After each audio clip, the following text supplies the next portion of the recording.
بسم اللہ الرحمن الرحیم۔ خلافت کہتے کسے؟ خلافت نام ہے حکومت الہیہ کا۔ اللہ کی حکومت، انسان کی خلافت۔ انسانی حاکمیت کفر ہے۔ آج بھی نعرہ لگ رہا ہے، آج بھی میں نے پڑھا ہے کسی صاحب کا، سیاسی کارکن کا بیان، عوامی حاکمیت کے قیام تک ہماری جد و جہد جاری رہے گی۔ یہ نعرہ کفر ہے، کلمہ کفر ہے۔ حاکمیت صرف اللہ کے لیے، سروری زیبا فقط اس ذات بے ہمتا کو ہے، حکمراں ہے ایک وہی، باقی بتانے آگری۔ اچھا، حاکم اللہ ہے تو انسان کے پاس کیا ہے؟ خلافت۔ خلیفہ کسے کہتے ہیں؟ جانشین، نائب۔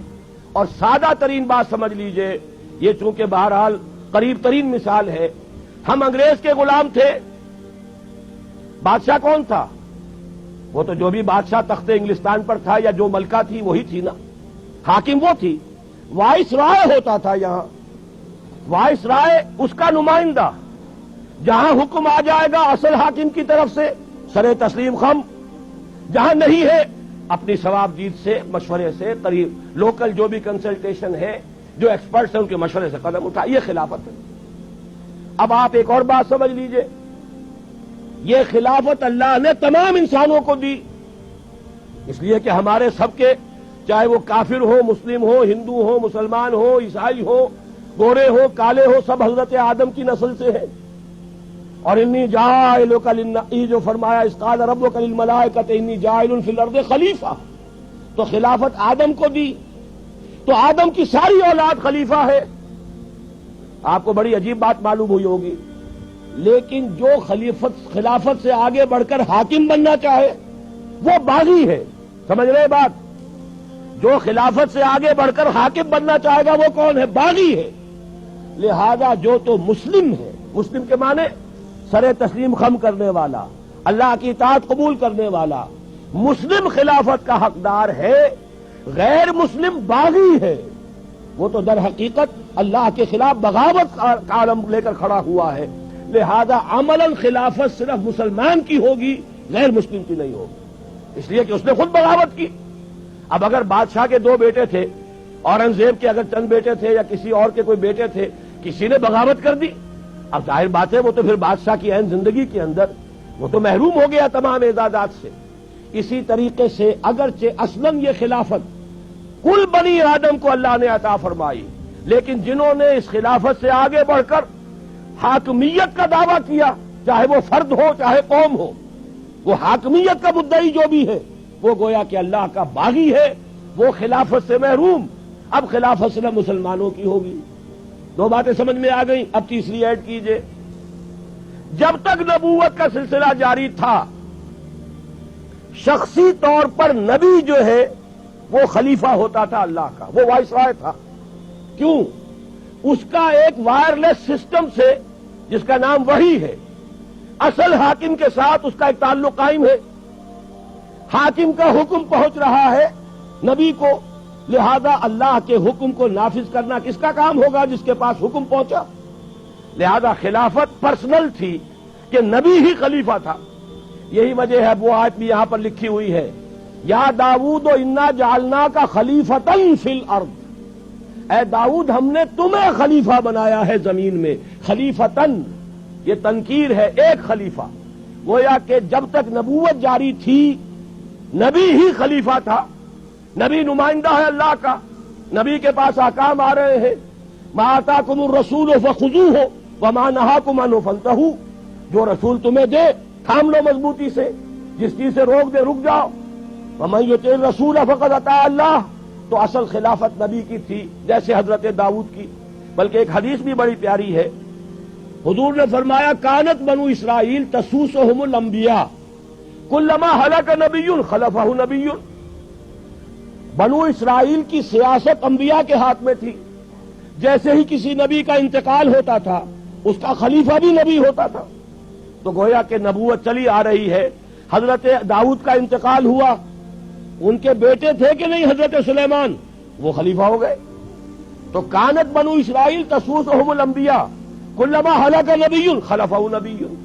اب چوتھی بات سمجھیے، یہ ہے اصل میں خلافت کے فلسفیانہ اصول. ختم نبوت ہو گئی حضور پر آ کر، اب کسی کا کوئی وائرلیس کنیکشن نہیں ہے اللہ کے ساتھ، وہ تو کتاب اور سنت ہے. اب قرآن میں اللہ کی ہدایت، اللہ کا آخری ہدایت نامہ قرآن، نو انسان پیام آخری حامل او رحمت للعالمین، اور حضور کی سنت اب یہ ہے ہمیشہ کے لیے. لہذا اب خلافت جو ہے شخصی نہیں رہی، امت کی ہو گئی، مسلمانوں کی اجتماعی خلافت ہے. یہی وجہ ہے کہ پھر خلیفہ کو مسلمانوں نے منتخب کیا، مسلمانوں کی رائے سے ابو بکر خلیفہ بنے. جیسے آپ کو معلوم ہے کہ اگر انسانوں کی حاکمیت کا نظام ہے تو 10 کروڑ حاکم کیسے ہو جائیں گے؟ یہ 10 کروڑ ابھی جیسے کہ ذکر کر رہے تھے الیکشنز کا، یہ 10 کروڑ 400 کو منتخب کر لیں گے. گویا کہ انہوں نے اپنی حاکمیت 400 کو منتقل کر دی. یہ 400 وزیر اعظم کو منتخب کر لیں گے، گویا کہ انہوں نے اپنی حاکمیت وزیر اعظم کے حوالے کر دی. اور اگر صدارتی نظام ہو تو گویا کہ 10 کروڑ مسلمانوں نے ایک شخص کو اپنا خلیفہ بنا دیا، اپنی خلافت منتقل اسے کر دی، ووٹ دے کر، رائے دے کر. اس معنی میں اب خلافت جو ہے وہ ایک انتخابی ادارہ ہے، مسلمانوں کے مشورے سے وجود میں آنے والا ادارہ ہے. اس کے لیے میں آپ کو ایک بہت اہم واقعہ سنا دینا چاہتا ہوں حضرت عمر کی زندگی کے آخری دور کا. حضرت عمر رضی اللہ تعالیٰ عنہ آخری حج پر تھے اپنی زندگی کے. وہاں حضرت عبد الرحمن ابن عوف تشریف لائے جو حاضر ہوئے.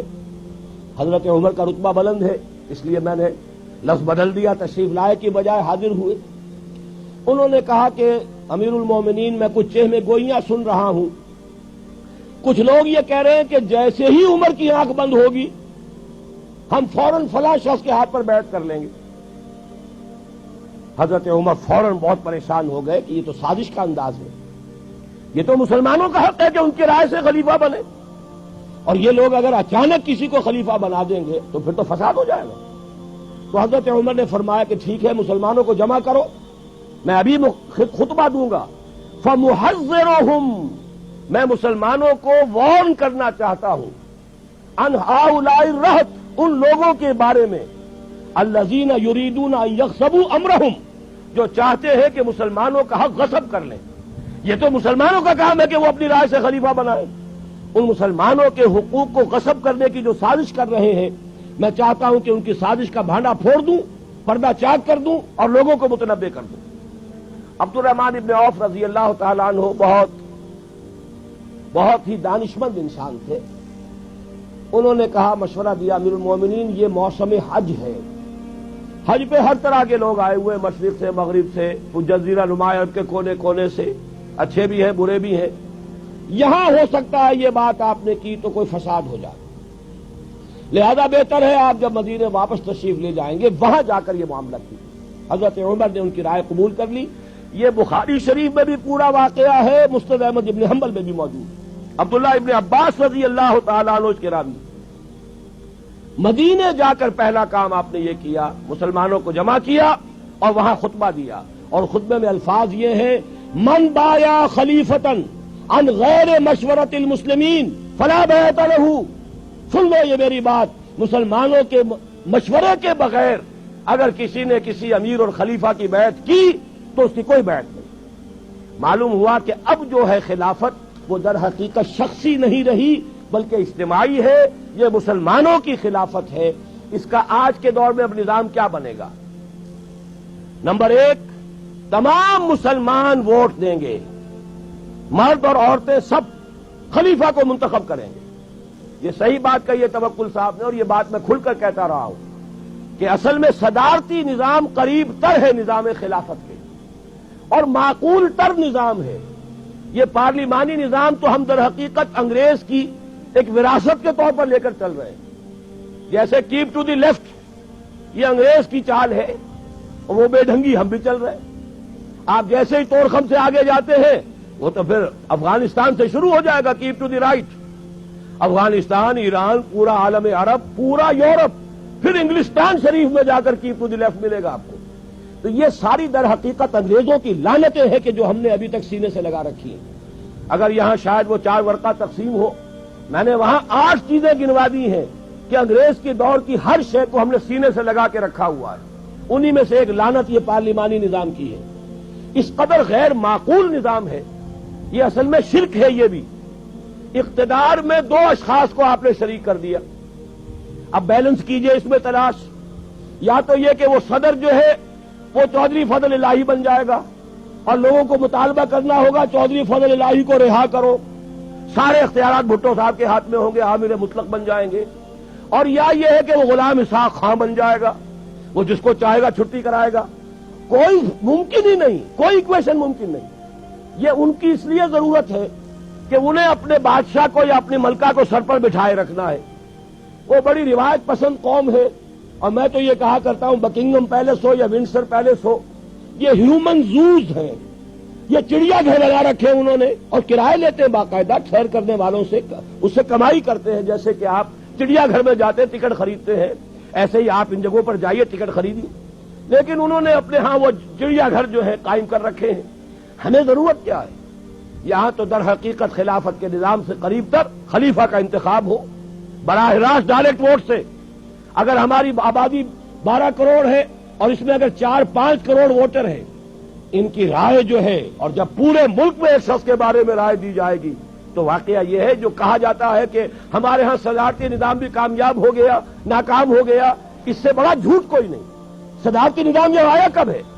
یہاں تو آیا ہے یا تو وہ پوسٹ مارشل لا, وہ یا یہ کہ وہ انڈائریکٹ الیکشن کے ذریعے سے کیا تھا. تو صدارتی نظام حقیقت میں ہمارے